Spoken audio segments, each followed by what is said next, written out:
fiable. Essayez les Knights à retenir. Billets et passes en vente sur popmontréal.com. C'est la rentrée d'automne à la Coop UQAM et c'est full gagnant. Écoute bien ça. En devenant membre en boutique du 26 août au 27 septembre, tu peux concourir pour tenter de gagner une somme d'argent qui t'aiderait à payer ton loyer, ton épicerie ou même ta carte puce. Oui, 2250 $ seront répartis entre 10 futurs membres étudiants-étudiantes tirés au sort. Quoi de mieux qu'un bon petit coup de pouce pour cette rentrée? Deviens membre à la Coop UQAM et dépose ton bulletin de participation dans l'urne dédiée. Coop UQAM, l'art du savoir. Début de la troisième demi. Podcast soccer ludique. Sur les ondes de choc.ca. Voici la troisième demi. Bonjour à tous et à toutes. J'espère que vous allez bien aujourd'hui. Il fait beau, il fait chaud, malgré qu'on débute la saison de l'automne. C'est le temps de maintenant sortir les Pumpkin Spice Latte. Voilà, man. merci beaucoup. Fait que aujourd'hui, bienvenue à cette 109e épisode de la troisième demi. Ici, votre animateur pour aujourd'hui, Richard Junior Luemba, ou aka Richard RDS. Et en ma compagnie, j'ai l'honneur, le privilège d'être accompagné avec Mathieu Dastou. Mr. Champagne Supernova en personne. Aujourd'hui, je rappe la merch de mon ami Marco Emma. Gros shout-out à lui d'ailleurs. Gros shout-out. Tout ça contre des cartes Magic. Gros trade. Merci pour le chandail. Et juste pour nous mettre au contexte, c'est quoi un peu le chandail? Ça signifie quoi? C'est dans le fond, les gars, c'est con. C'est de chansons, les boys. Non, ça s'appelle juste boys. Une situation sentimentale de comme quoi les garçons ont le droit de pleurer au fond. Ça, Puis, c'est vrai, ça. c'est correct. Hey, c'est l'épisode 109, hein? Ouais. L'épisode 109, c'est l'épisode Les garçons pleurent. C'est le hero de la troisième demi. Les On garçons assume pleurent. totalement notre sensibilité. Non, ça va, là. Moi, je suis là. T'as-tu un shout-out, tu as quelque chose? Ben, j'ai un shout-out à un de mes collègues de travail parce que, comme vous le savez, depuis les 109e épisodes, je travaille à RDS, mais j'ai un collègue de travail à qui je m'entends quand même bien, même si dans ce milieu-là, c'est pas tout le monde qui parle, là, mais il s'appelle Patrick Mahoney. Je le salue d'ailleurs, puis Mathieu le connaît très bien d'ailleurs. Donc, Mais pas très bien, c'est juste que j'ai dit s'il y a une émission qui nous écouterait, ça serait sûrement aujourd'hui. Juste par le fait même que j'ai pris une pinte pendant, en fait plusieurs pintes, pendant un bon 2-3 heures avec lui dans un bar que je vais tenir sous secret, mais qui est un grand ami et commanditaire de l'émission. Mais s'il y a une émission que Patrick écouterait peut-être, ça serait celle-là. Puis dans le cas échéant, allô. Puis dans le cas non échéant, ben allô.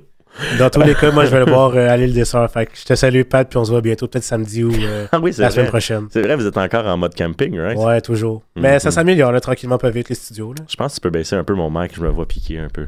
Ah ouais? Ouais, je m'entends aussi. Ah, ça sonne mieux, là. C'est beaucoup mieux? Ouais. Tant mieux. Avais-tu d'autres shout-outs à faire? Parce que je sais que t'en avais pas mal. J'ai beaucoup de shout-outs à faire, OK? Honnêtement, c'est l'épisode aussi que je lave mon linge avec tout le monde, OK? Premier shout-out, je l'ai fait. T-shirt Marco Emma. Deuxième shout-out, mon ami Magic, Pierre Guitare, a sorti une chanson aujourd'hui qui s'appelle Emily, qui est pour sa fiancée. Donc, sautez là-dessus. Aussi, un gros shout-out à Simon Paquette de l'émission qui a été pris hier. Il a fait son grand comeback dans la Sprite. Je sais que tu connais pas tant l'impro, toi, Rich. Non, pas du tout. C'est comme s'il faisait son comeback, mettons, avec le Rocket de Laval. OK, quand même, c'est un gros step, là. C'est une belle ligue. C'est une belle ligue. Tant mieux pour lui. C'est une belle ligue. Fait gros shout-out à toi. Puis aussi, je sais pas si... Je sais pas t'es qui, OK? Mais le gars qui arrête pas de voler les fils de cellulaire USB-C que je laisse dans le studio de Choc, là, arrête de me voler mon s'il vous plaît de fil. Je suis tanné de racheter des fils.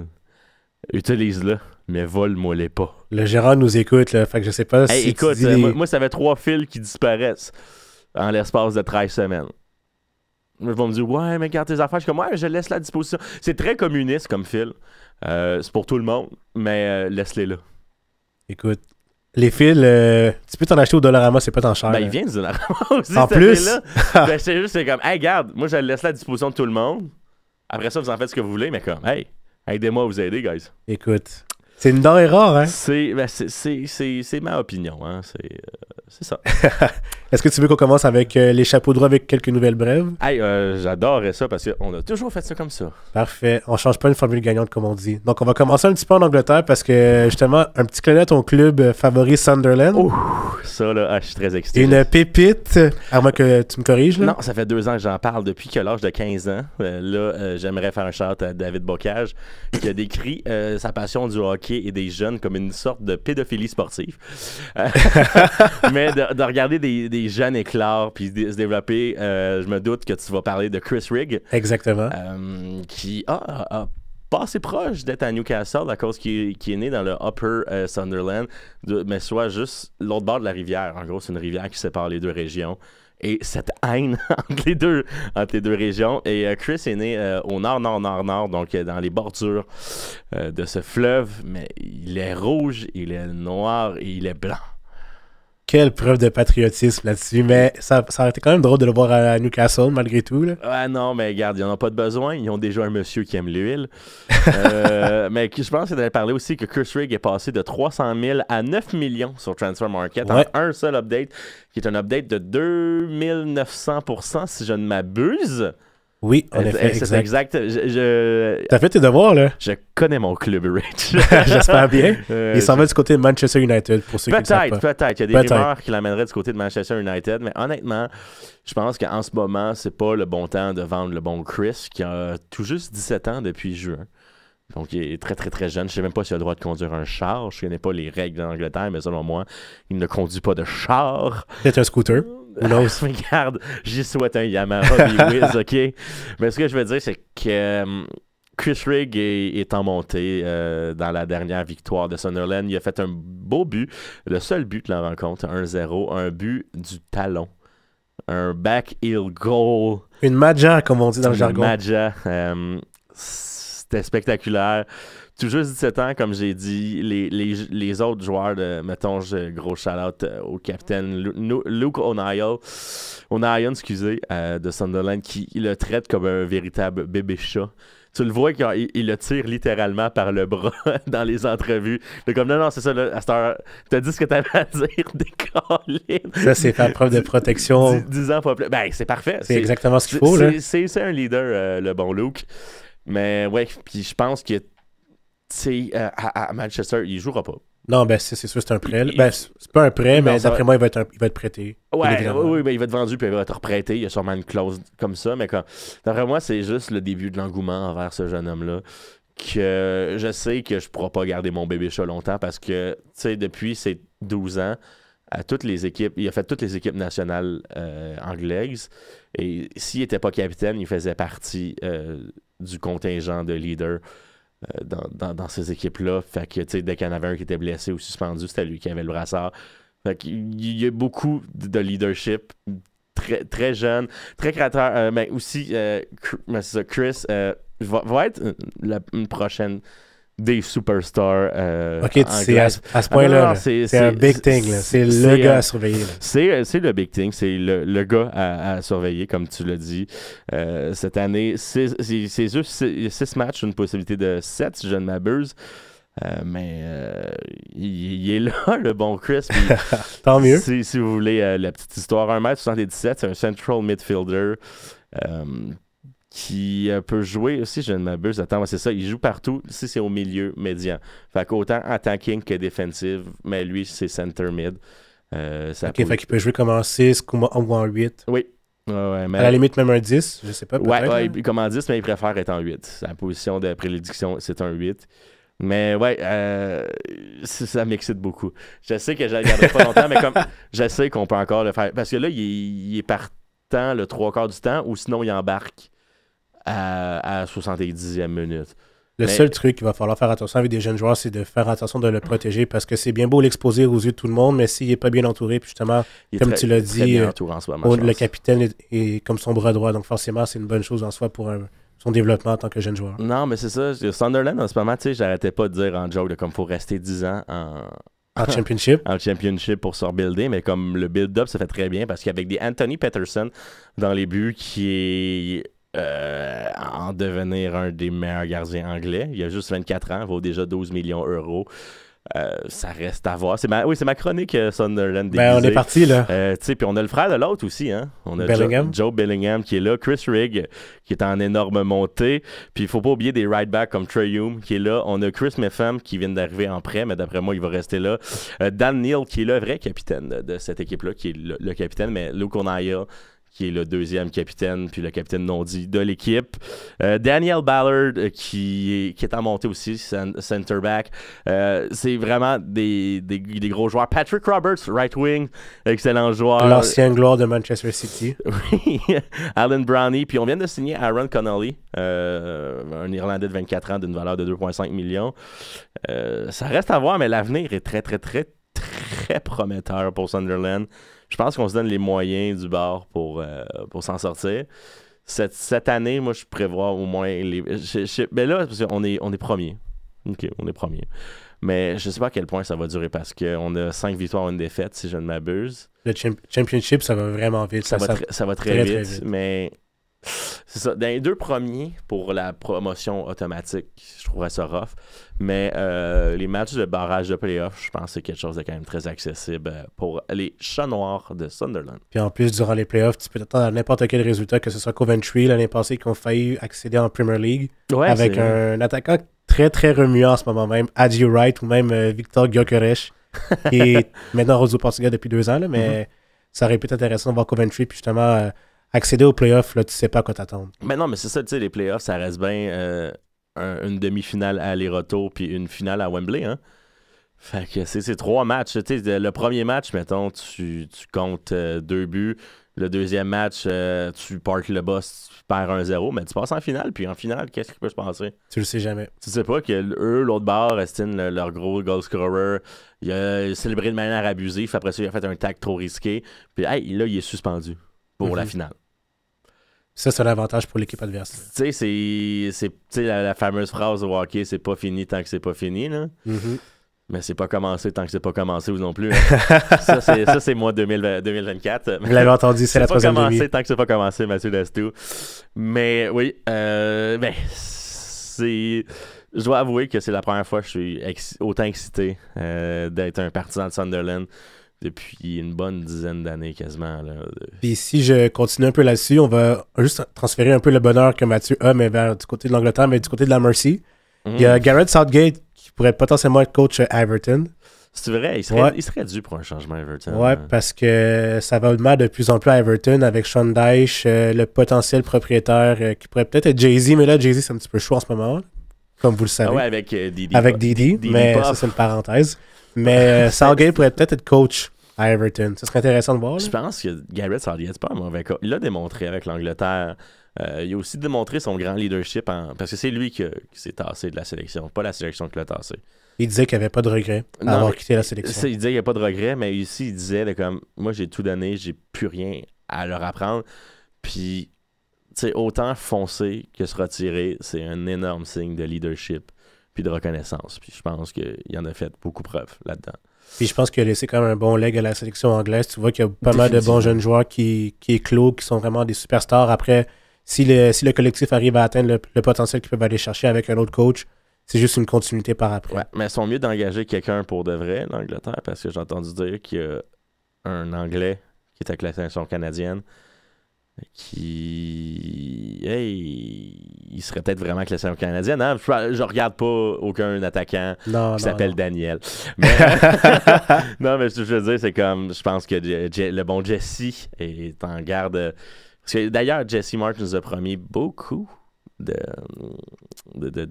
changements, puis de first-timer, de newcomer, avec le prochain call-up du début du mois, donc dans 1 semaine et demie, je crois. À peu près. Qui va avoir lieu ça, ce que je passe du coq à l'âne. Non, mais c'est correct, c'est une bonne transition pour ce que je veux dire. Mais ça reste d'être intéressant, mais moi, j'espère... Comme là, on a déjà lock-in un petit croate là, d'absolument rien, on s'en fout. Là.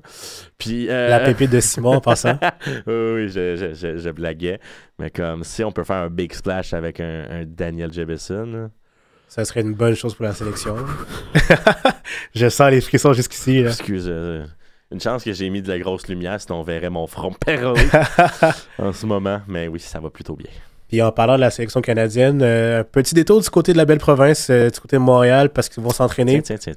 par rapport à leur affrontement face au Panama pour la Gold Cup, si je me trompe pas. Je pense que c'est la préparation de l'an, non? Ouais, oui, exact. C'est par rapport à la préparation pour la Gold Cup, pardon. Puis ils vont s'entraîner au Stade Saputo, puis c'est gratuit pour les partisans qui veulent aller voir ça. C'est ouvert au public. Il y a des séances aussi. Après, on veut rencontrer les joueurs, tout. Puis il y a aussi une séance d'entraînement pour les coachs expressément, comme une sorte de formation, là, avec Jesse Marsh et son staff. Ouais, puis il y a aussi, je pense, un match de légende ou quelque chose de même. Ça, je n'étais pas au courant, mais si ça a lieu, là, ça serait vraiment intéressant. Je me rappelle d'avoir lu qu'il va y avoir des anciens. Je sais pas si c'est un match ou juste ils vont faire venir Dwayne de Rosario pour faire des coucous. Là. Mais, on se rappelle qu'il était à Toronto, lui. Moi, je l'ai plus connu dans le temps qu'il était à DCU. Ah, OK. Moi, quand j'ai commencé à suivre la MLS, genre autant que... Mais pas autant, parce qu'en ce moment, ça frôle la maladie mentale. mais quand j'ai commencé à avoir un vrai engouement, pas juste un intérêt, on va plus parler d'engouement à ce point-là, il était à DCU. Moi, je me rappelle de D-Row quand il était à Los Angeles Galaxy, à ses premiers débuts. Par après, à Toronto, j'ai eu une petite piqûre pour cette équipe-là, je sais, là, mais j'ai aussi une piqûre pour un certain joueur nommé... T'as-tu déjà eu une piqûre pour Toronto? Quand il y avait... je vais pas te mentir, avant, c'était la seule équipe canadienne, puis il fallait supporter une équipe canadienne, donc je me suis porté vers Toronto. Mais là, maintenant... Le podcast est fini. Non. Je vais quitter le studio. Salut, bonne soirée. Non, mais... Je vais refaire un autre épisode solo. Non, mais blague à part, là, mais dans le temps où il n'y avait pas d'équipe en MLS, je supportais Toronto parce que c'est l'équipe canadienne, puis l'équipe qui était la plus proche de chez moi. Donc, moi, je dois avouer que je pense que c'est genre FIFA 12. Mon Be a Player, je l'ai fait avec Vancouver. Tu vois, j'aurais pu faire ça aussi, mais... Vancouver, c'est moins pire parce que, veux-tu que je te fasse une autre transition avec vas-y, ça? parfait. Parce que, moi, tant que Toronto perd ou que Montréal gagne la coupe, je suis heureux. Puis hier, Toronto ont perdu la coupe. Félicitations à Vancouver. Parce que, juste pour vous mettre en contexte, c'était le championnat canadien, puis c'était la finale, et ça opposait les Whitecaps face au Toronto FC, puis ça s'est terminé en penalty à l'avantage des Whitecaps qui vont faire la CONCACAF Champions Cup. Oui. Très belle victoire d'ailleurs. Ça a été pas mal chaud. Je sais pas si tu as regardé ce match-là. Le jeune Isaac Boehmer qui a fait des belles arrêts. Ouais. Semble prometteur parce qu'on sait que côté filet, c'est pas mal canné avec le japonais dans les filets pour Vancouver. Mais là, Isaac a démontré des belles choses. Il a quand même arrêté un penalty. Face à Bernardeschi. Fait que, il n'y a pas grand joueur, pas grand gardien qui peut se vanter ça. Non, en effet. Et je pense qu'ils peuvent sûrement se compter sur une poignée de main. Là. Non, tu as tout à fait raison. Puis même encore là, je pense que c'est une bonne chose pour les Whitecaps, vu qu'ils ont une très bonne saison puis qu'ils vont potentiellement faire les séries. Je suis vraiment attaché à leur coach. Ouais, moi aussi. Qui a fini en Beden hier. Ça. Moi, c'est à chaque fois qu'il crie sur le sideline Andiamo, moi, j'ai les émotions. Les émotions qui montent, là, vraiment, j'aime vraiment ça. Puis juste pour continuer un peu, on va poursuivre un peu les nouvelles brèves. On va retourner en Angleterre du côté de Cardiff avec l'incident qui s'est déroulé en 2019 avec Emiliano Sala. Ça, là. Ouais, malheureusement, encore ça. C'est dégueulasse ce qu'ils font à Nantes, là, en ce moment. Parce que, juste pour vous mettre en contexte, il y a eu le décès d'un certain joueur nommé Emiliano Sala qui est mort d'un accident d'avion. En 2018, si je ne m'abuse. 2019, ouais. Bon, okay. Puis justement, Cardiff réclame encore 120 millions à Nantes pour le décès d'Emiliano Sala. Ça, regarde, je vais l'extrapoler parce que j'ai quand même lu là-dessus parce que ça m'intéresse. Parce que les Canaries restent une équipe que je respecte. Même si je suis un fan de Montpellier. Mais un fan. Je suis Montpellier en France, mais comme je pense pas que je me décrirais comme partisan. C'est juste qu'ils réclament 120 millions parce que le transfert, si je ne m'abuse, de base était de 20 millions pour Emiliano Sala. Donc, eux, ils extrapolent. Ils ont engagé une firme statistique qui fait que s'il avait joué parce que là, eux, ils estiment que juste le fait d'avoir Emiliano Sala, Cardiff serait resté en Premier League. Donc, ça, puis il y aurait eu une évolution, blablabla. Puis le fait de rester en Premier League, le fait de ci, le fait de ça, et le fait de sûrement le revendre 3-4 ans plus tard, ça vaut 120 millions. Donc, eux, ils se basent sur ça se peut, peut-être, puis des faits statistiques. Ce qui est amplement dégueulasse de vouloir faire de l'argent sur le dos d'une tragédie. Non, exact. Honnêtement, réclamer le transfert, genre, mettons, je suis pas pour, mais je serais pas contre. Réclamer le transfert, c'est comme, il est mort en allant chez vous. c'est un peu ta faute. Tu sais, je sais pas comment dire ça, là. Comme ça, je peux comprendre. Donnez-nous votre argent. Tu sais, il s'en venait, là. Donnez-nous le cash. Je peux comprendre. Est-ce que je respecterais la décision puis je dirais que c'est humainement bien puis fondamentalement une bonne chose? Absolument pas. Pas du tout. Absolument pas. Mais est-ce que je pourrais comprendre d'un sens que ça reste une business? Ça, oui. Oui. Mais là, le fait d'extrapoler de « Hey, il aurait dû faire 80 millions rendu Non, là. je crois pas Puis qu'il ait fait 40 millions, ça, c'est les droits télé du fait d'avoir fait au moins une saison de plus en Premier League. » C'est beaucoup. Honnêtement, là... Là, je pense que je déblatère un peu. J'ai un peu faussé les chiffres, mais comme ça, c'est à peu près ça le fond de l'histoire, si je ne m'abuse, qui se base sur des statistiques pour évaluer la mort. C'est malheureux, Je là. veux juste dire ça. Il se base sur des « et si ». C'est juste facile de dire « et si », mais comme « et si » il avait joué 2 semaines puis s'était fracturé les 2 tibias. Puis honnêtement, en voyant les prestations d'Emiliano Sala auparavant, c'est pas un gars qui coûtait facilement 20 millions. C'est un bon attaquant. Il était intéressant. Il était pas mauvais, mais après, coûter 20 millions, là, faut que tu sois vraiment exceptionnel. Parce que des gars comme Wesley Fofana, qui passe de Saint-Étienne à Leicester, ça a coûté 12 millions. Puis regarde aujourd'hui, il coûte combien? Là? C'est un gros joueur, Wesley Fofana, malgré des blessures, mais je dis pas que Emiliano Sala, c'est un joueur qui est mauvais, là, loin de là. C'est juste que moi, dans ce cas-ci, j'ai de la misère à comprendre pourquoi un gars coûte 20 millions. Mais c'est l'Angleterre, là. Forcément, ça coûte plus cher qu'ailleurs. Ça coûte cher, oui. Puis en même temps, on va parler un peu de finance aussi parce que parce que ce club-là est assez ruiné, mais Cardiff? non, le FC Barcelone. Hey là là là. Ouais, mais là, on porte gratuite pour eux. On nommera pas de nom, mais on salue le gérant. Le gérant. On salue le gérant. David d'ailleurs. Non, On le salue. Non, trop tard, j'ai snitch. Il n'y a pas de nom. Tout bas, je l'ai déjà dit. Il n'y a pas de nom. Richard, il n'y a pas de nom. Ok, parfait.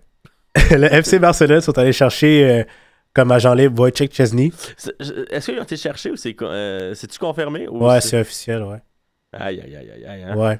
Si Fabrizio dit que c'est Here we go, c'est que c'est officiel pas mal. Here we go. J'ai le montant, c'est 17 millions d'euros. Emiliano Sala, excuse. J'ai fait mes recherches, donc ouais, c'est ça, un 22, 23, 22,5, disons. Là. Mm-hmm. Je sais pas trop l'argent de 2019. Là. Mais bref, triste.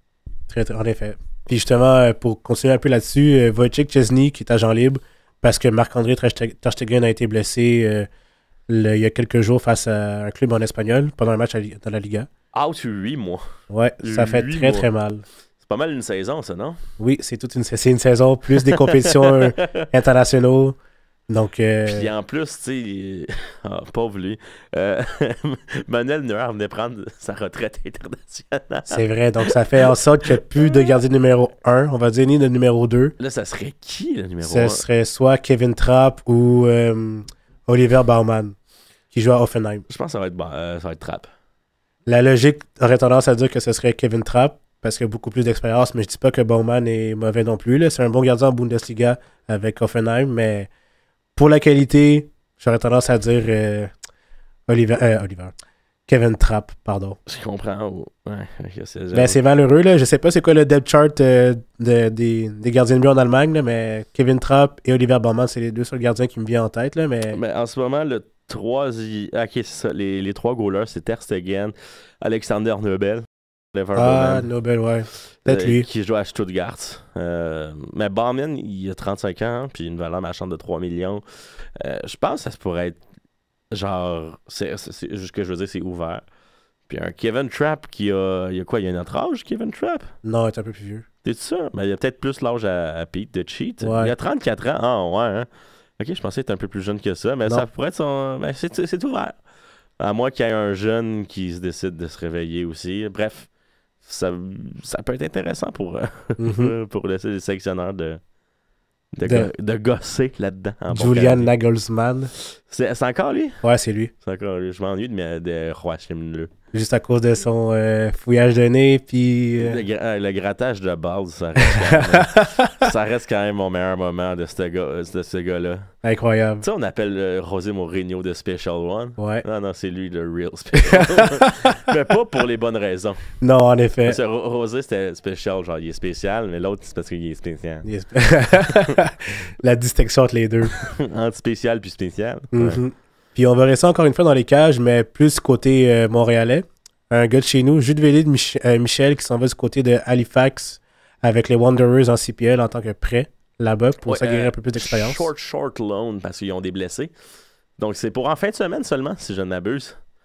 Ouais. Parce qu'ils ont besoin, ben, tu sais, parce que si leur gardien numéro 1 se blesse, il est sûrement bien sympathique, ton défenseur numéro 1, mais tu le veux pas dans les nets. Non, c'est ça. Puis justement, la CPL est sur le point de terminer dans pas long, vu que c'est les playoffs qui vont s'amorcer. Puis justement, Halifax est en lutte pour accéder aux playoffs. Ouais, donc il y a un peu de stabilité, un peu de. Tu sais, il a quel âge? Il a 21 ans, lui? Il y a 20 ans. 20 ans, tout jeune. C'est notre... 6 pieds 4. Ah, il est plus grand que moi. Fuck. Le complexe de Napoléon ici. Ah, ben, le complexe de Napoléon, c'est 3. Alors, je niaisais. Puis d'ailleurs, en parlant de... on continue un peu dans le giron canadien avec une... Ben, je vais pas dire une pépite, là, mais si c'était Simon, il aurait dit « Ah ouais, allez checker ce gars-là. » Dieu merci Michel, 20 ans, double nationalité, qui joue à Victoria Sport Clube au Portugal, qui est né à Montréal d'ailleurs, mais qui a vécu à Edmonton. Pourrait peut-être faire partie des dans le viseur de la section canadienne. Ah ouais, hein? Ouais, peut-être. Une autre pépite, après les Promise David, potentiellement. Justement, vu qu'on affronte genre le Panama, hein, je veux pas dire que genre, je m'en fous de me faire claquer 3-1 par le Panama. Là. Non, mais ça ferait du bien d'avoir un bon résultat aussi. Oui, je sais, mais c'est comme c'est le bon moment d'avoir autant des Eustachio qu'il y a des Promise David. Tu sais, comme faire un mix de 50-50, voir comment ils peuvent s'acclimater avec l'équipe.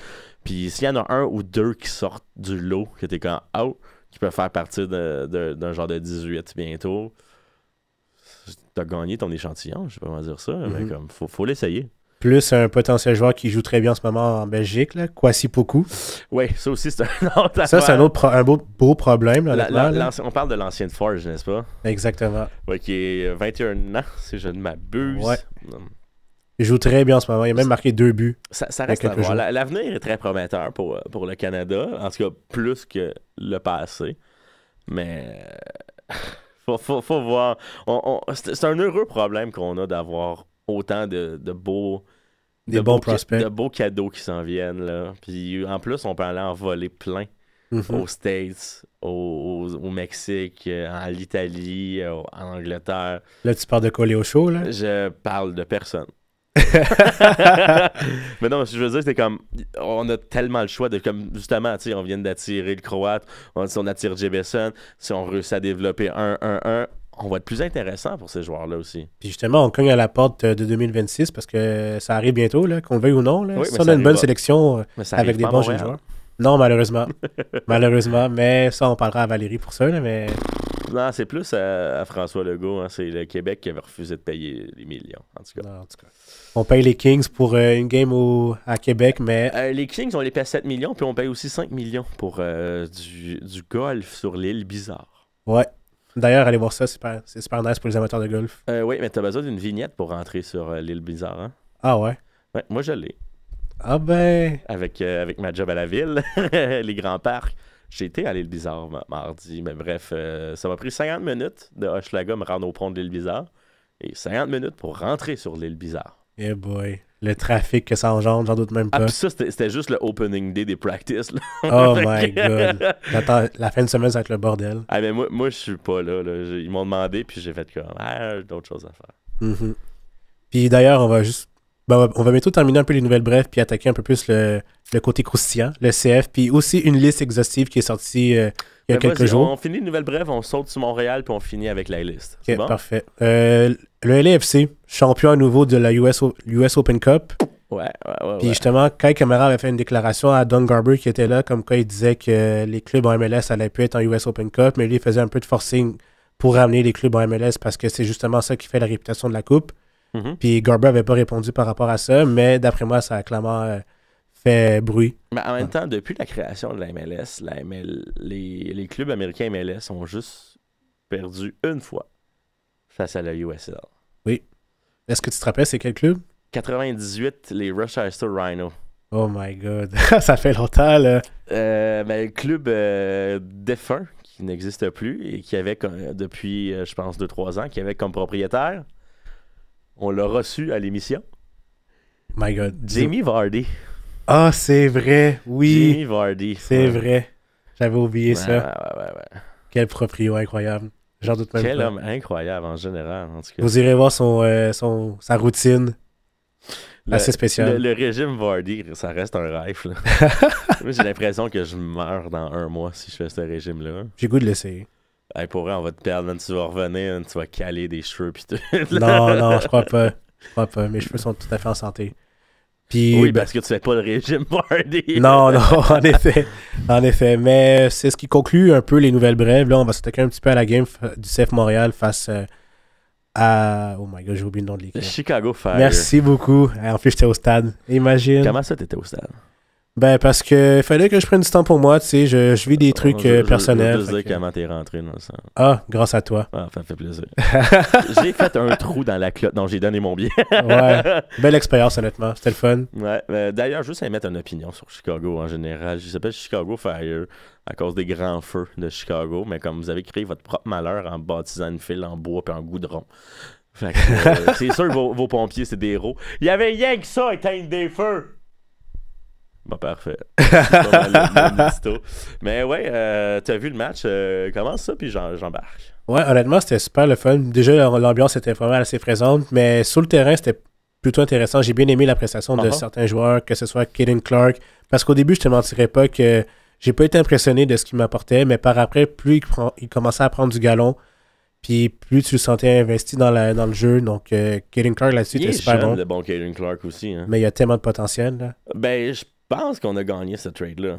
So far, so good, ça va super bien. So là. far, so good, c'est la chose à dire en ce moment, ouais. En effet. Puis d'ailleurs, il avait même fait une déclaration comme quoi c'était beaucoup plus agréable de jouer à Montréal qu'à Minnesota parce qu'il se sentait moins perdu à Montréal, puis tu sentais qu'il avait beaucoup plus la confiance du coach, alors qu'à Minnesota, il jouait à une position auquel il ne joue pas habituellement. Ça me dit que l'équipe qui attendait un gars qui était pogné en Argentine depuis 2 ans, ils sont pas très organisés. Ouais. C'est pas mal ça. Ah non, j'ai rien dit, hein. C'est pas une déclaration. Non, mais... J'ai absolument rien dit. Non, t'as rien dit. J'ai rien dit. On laisse ça sous la table, mais on a rien dit. Mais dans l'ensemble, ça a été un bon match, bonne ambiance, puis j'ai parlé de Clark, là, mais Duke aussi, très solide, honnêtement. Moi, j'ai mon top 3, puis t'en as nommé déjà 2. Ouais, mais le troisième, j'ai pas de troisième, honnêtement, mais c'est vraiment les 2 seuls qui m'ont marqué. Moi, c'est Raheem the Dream. Et pour quelle raison? Raheem the Dream, moi, j'ai regardé en rediffusion en x3, là, pour être 100% franc, mais Raheem the Dream a été très agressif sur le ballon. Les fois que je l'ai vu toujours là pour le centre, il essayait beaucoup de choses. Puis il y a plusieurs de ces occasions qui n'ont pas concrétisé, mais il était là. Ça prend juste une bonne occasion. Puis il y a eu plusieurs faux départs, disons, le bon Raheem cette année. Puis ça, c'était un de ses bons départs, je crois. Sans dire qu'il a été excellent, je veux juste dire qu'il a bien fait. Il a livré la marchandise. Il a bien livré la marchandise. Plus que, mettons, George Soulier de fer Campbell. Parce que je pense que s'il faut nommer un flop du match, c'est encore George Campbell. Là. Oui, mais par contre, il y a un truc que j'ai aimé de Campbell à certains moments durant la rencontre, c'est le fait qu'il prenne des initiatives en allant vers l'avant. Puis c'est justement ça, c'est sa qualité première d'aller vers l'avant avec le ballon, capable de prendre des décisions, casser des lignes avec une seule passe. Mais par contre, l'aspect défensif, c'est ce qui fait vraiment défaut dans son jeu. Ah, puis ça tombe bien, il est défenseur. Ah, je sais, c'est ça qui est malheureux, là. C'est comme excellent gardien, il fait des coups francs exceptionnels, mais il saute pas. Non. Tu sais, c'est comme ça reste quand même une grosse lacune à ton poste, là, mon chum. Non, mais c'est le souffre-douleur de tous les partisans du CF Montréal, là, on va pas se mentir. Ouais. Et justement, le soupir en dit beaucoup, là. Parce que le nombre de fois qu'on s'est attaqué à Campbell dans ce podcast-là, ça se compte même pas sous les doigts. Là. Non, juste avec Simon, je pense qu'on remplit.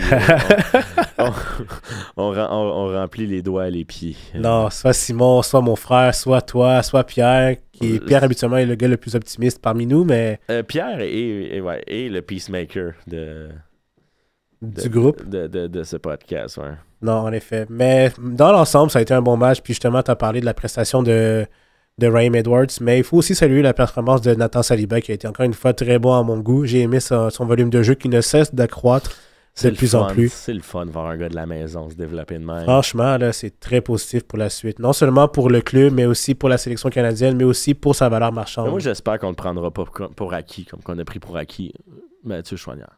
Non, j'espère pas non plus. Là, parce que là, on a fait une erreur dans le passé. Ben, une erreur. On a fait plusieurs. Il y en a eu plusieurs erreurs, tu peux le dire. Dans le passé, mais tu sais, c'est la première fois qu'on l'échappait. Ben, pas la première fois, mais la première fois qu'on l'échappait gros avec un joueur québécois. Parce que, tu sais, on a d'autres joueurs québécois. Mais, on a Rida Zourir cette année, qu'on l'a échappé. On a Callum Kalingulu, qu'on l'a échappé. Maxime Crépeau, on l'a échappé. Tu sais, la liste est longue. On là. peut y aller à la limite. James Pantemis, on l'a échappé. On n'avait pas de place pour lui, je comprends, mais on l'a échappé quand même. Il a sa place, le bon James Pantemis. C'est juste dire que la liste est très longue. Dis-toi qu'on n'est pas les seuls aussi en MLS qui ont échappé des bons jeunes formés à l'académie. Si je ouais. regarde le clan adverse du côté de Toronto, il y en a pas mal plus. Là. Je sais, il y en a un qui est dans notre équipe en ce moment. Ouais, justement. Ça, c'est une grosse erreur. non. Moi, je sais qu'on va leur faire regretter big time quand on va le vendre à Nottingham Forest. Ça, tu le vois en Angleterre, toi? On parle pour parler, là. Jack Kelly? Je pense que Jack Kelly, il y a le swagger jouer en Italie, par exemple. Moi, je le verrais soit en Belgique. Ok, tu veux qu'il fasse un saut en Belgique, mais à la John Buchanan dans mon cas. Fait que, un genre de Belgique, puis après ça, va-t'en en Italie. Mais je veux dire que comme oui, il peut jouer en Belgique, mais comme je pense qu'il y aurait le swagger. Je sais pas comment dire ça, mais parce que le jeu italien est un peu spécial. Là, que George Campbell il serait décédé dans n'importe quel club de série A, B et C. Non, il sera en Estonie, tout comme notre bon vieux Shinonzo Ofort. Je pensais que tu allais parler du genre de Kiki Struna. Non. Shino Ofort est rendu du côté de l'Estonie. Là, mais c'est ça, c'était un jeu plus posé, calme, le beau jeu qu'on joue avec le milieu qui contrôle le terrain. Exactement. je pense qu'il y aurait sa place là, mais comme. Ouais. Mais oui, si on peut faire. Si on peut être le troisième palier, que la Belgique est le deuxième palier et l'Italie le premier palier. À la John Buchanan, sans dire que c'est les mêmes personnes. C'est pas tout à fait ça. Sure. Puis justement, moi, j'embarque dans ce projet-là. Puis justement, tu parles de ton flop, là, qui est George Campbell, mais est-ce que tu avais comme un joueur, on va dire, Grinta? Parce que je sais qu'on n'en parlait pas souvent auparavant au podcast, mais un joueur Grinta qui a démontré beaucoup d'acharnement et qui a vraiment mouillé le maillot dans la rencontre face à Chicago. Ce serait Bryce Duke, sinon. Là, Bryce, c'est vraiment... C'est Duke ou Kane Clark? Parce que Duke, pour à peu près les mêmes raisons que Edwards, qu'il est capable du meilleur comme le pire. Puis c'est ça qui fait la beauté de ce garçon-là. Mais je pense, non, j'allais avec Karen Clark. Karen Clark, très posé. On dirait que ça fait 1000 ans qu'il est avec le club déjà. Puis de glace, son but de glace. Tu sais, d'habitude, quand tu es au contrôle du ballon de même, le 3/4 des joueurs regardent leurs pieds. Pour après ça regarder le filet pour suivre le ballon. Lui, il a regardé le gardien Chris Brady droit dans les yeux. Puis il l'a chippé. Ouais. Quand même assez impressionnant comme geste, là. Attends, je vais prendre la caméra sur moi. Je suis flouté, t'en seras pas là. Les couilles de cet homme. Énorme. Big balls. Énorme. Big balls energy, là. Franchement, très solide. Puis justement, Bryce Duke a été pour moi mon joueur du match parce que j'ai aimé son envie, j'ai aimé le fait qu'il puisse fasse des replis dans sa propre zone pour aller récupérer le ballon puis relancer le jeu vers l'avant. Ça, c'est du Bryce Duke que j'aime aussi. Puis ce que j'ai remarqué dans cette rencontre-là, c'est que quand Bryce était accompagné de comme 3-4 joueurs, il arrivait toujours à trouver de l'espace malgré tout. Puis c'est ça sa force. C'est de jouer dans des petits espaces pour essayer d'orienter le jeu vers l'avant. Puis ça, j'ai vraiment aimé ça face à Chicago, qui est une équipe qui est assez légère. Les deux, on se bat pour le même spot en série. Genre. Ouais. Puis justement, c'est une belle course aussi. Une belle victoire de 2-0 de Montréal là-dessus. T'avais une petite liste pour nous sortir, toi? Ouais, en effet. Justement, Matthew Doyle, qui est un journaliste pour la MLS, avait sorti la liste des U22. Puis, donc, selon lui, son top 10 des meilleurs joueurs under 22. Exactement. Okay. Puis d'ailleurs, un gars de chez nous fait partie de la liste. Je vais nommer la liste rapidement. Diego Gomez qui est en première position. Ah oui. Diego Luna. Obed Vargas qui évolue du côté de Seattle. Diego Luna qui est pas chanceux en date, là, qui se fait jamais sélectionner nulle part pour les Olympiques, il a refusé d'être backup. Comme ce gars-là a tellement... Si jamais on peut le cope, Vous l'avez entendu. D'une manière ou d'une autre, là, ça c'est Georgi Mihailovic exposant 3. Ah, tu le rates assez haut. Diego Luna, j'allais en haute estime. C'est un petit Chris, mais il faut bien contrôler. Puis vraiment, il peut aller très, très, très loin. Il a tout le talent en plus pour aller loin. Là. C'est vraiment un petit Chris. Mais là, il y a une araignée de tatouée sur le cou. C'est sûr c'est un petit Chris. Don't judge a book by its cover, comme on dit. Je comprends. Mais c'est un excellent joueur. Puis justement, il fait partie de la deuxième position pour la liste des U22. qui a été sorti par Matthew Doyle. T'as Obed Vargas qui évolue du côté de Seattle. T'as Jalen Neal, que moi j'aime beaucoup, du côté du LA Galaxy, un très bon défenseur central. Un gars nommé Nathan Saliba, 5e position. Doesn't ring at all. Exactement. Ça ne peut que s'améliorer pour lui. T'as Federico Redondo en 16e position. Attends, Ben oui. Saliba est avant Redondo. Ouais. Ouais. Puis Redondo, là, en Argentine, on le ratait vraiment très, très haut. Là. Ouais, mais c'est justement que ce soit pas genre Fred Laure qui fasse cette liste-là, mais un gars de la MLS externe à Montréal. Ça fait du bien d'avoir un peu de qui le reconnaissance. rate aussi haut. Tu sais, on a passé 5 ans à voir Nacho Piatti underrated. Hein. Fait que ça fait du bien de voir un petit gars de chez nous qui, je pense, qui est properly rated. Puis t'as Quinn Sullivan qui est en 7e position, Brian Gutierrez en 8e. Gutierrez est en 8e. Ouais. Ben, faut qu'il quitte Chicago. Ben, ça, c'est sûr. Là, moi, je le rate très, très haut, Gutierrez. Ben, moi aussi. Même, je pense que j'aime mieux Gutierrez qu'à Diego Luna. Honnêtement, moi aussi. J'aime vraiment mieux. Je pense que ce serait un switch que je ferais dans le classement, là, de switcher le 4 et le 8. Je pense que ça serait plus mon classement parce que moi, Gutierrez, là, lui, je le prendrais. Moi, je le prends tous les jours. Any single day of the week. Je l'amène à Montréal quand tu veux. Là. Ah ouais, je peux faire le live, guys. Là. Je paye le gaz, là, ça me fait plaisir. Puis t'as Patrickson Delgado qui évolue du côté de Dallas qui est en 9e position. Et en 10e position, t'as Christian McFarland. Lui, par contre, il s'en va du côté de l'Angleterre. Il y a des rumeurs par rapport à ça. Du côté de Manchester City. Oui, il est à DC United, right? Non, à NYCFC. NYCFC, excuse-moi, oui. Il y a des rumeurs comme quoi il pourrait aller en Europe.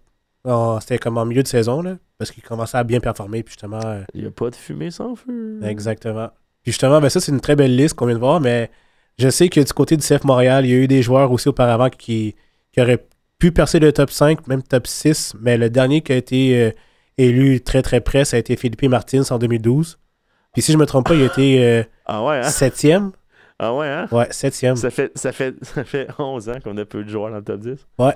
Ça fait très, très, très longtemps. Là.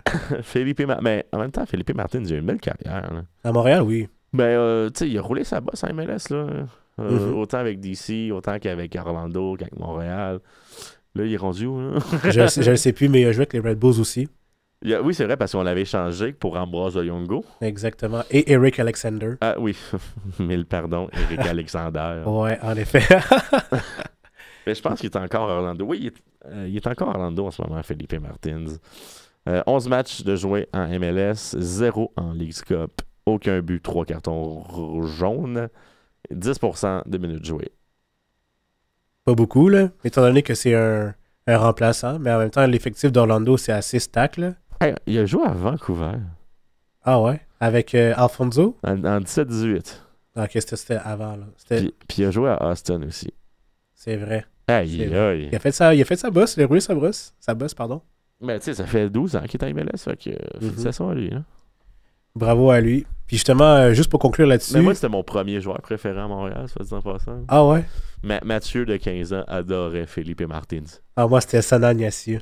Ouh, excellent choix. Doma Duro aussi, j'accepte des affaires de même. Il était bon, là. Moi, je l'aimais tellement. Les cheveux en pizza, ça, là, je vais toujours m'en rappeler. Oduro, incroyable. Mais quel flop, par contre. Ah non, man, c'est un marchand de vitesse, il se débrouillait avec ça. En CONCACAF, il était clutch, par contre. Il était clutch. Je pense que oui, mais même c'est pas... c'est quel joueur? Ah oui, c'est Justin Mapp qui est le recordman en championnat canadien, non? Oui, en effet. Ouais, c'est ça. Ah, j'aime ça être nostalgique, mais bref, continue. Mais juste pour conclure un peu, parce qu'il reste pas beaucoup de temps, mais on a un match ce samedi face aux Arquakes de San Jose, puis je me demandais, je pose la question aux auditeurs et auditrices. Oui, je peux te donner mon billet. Non, pas pour moi, non. Okay. Ben, j'ai quelque chose de prévu, mais votre pronostic, ça serait quoi? J'espère les écraser, pour vrai. C'est pas tant un gros char.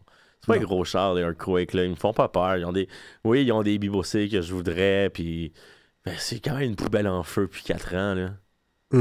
Ouais, vas-y. Puis justement, vu qu'il reste pas beaucoup de temps, moi, perso, j'ai 2 joueurs à surveiller dans cette équipe-là. Vas-y donc. Et bibocé? Ben oui. Ben, en fait, oui et non, là, mais c'était pas lui que je voulais nommer. Mais Argentin, peut-être? Ouais, 2 Argentins, d'ailleurs. Vas-y donc. Christian Espinoza, qui est un petit peu ralenti, mais qui est toujours aussi solide. L'année passée, c'était son highlight. Là. Ouais, absolument. Ouais.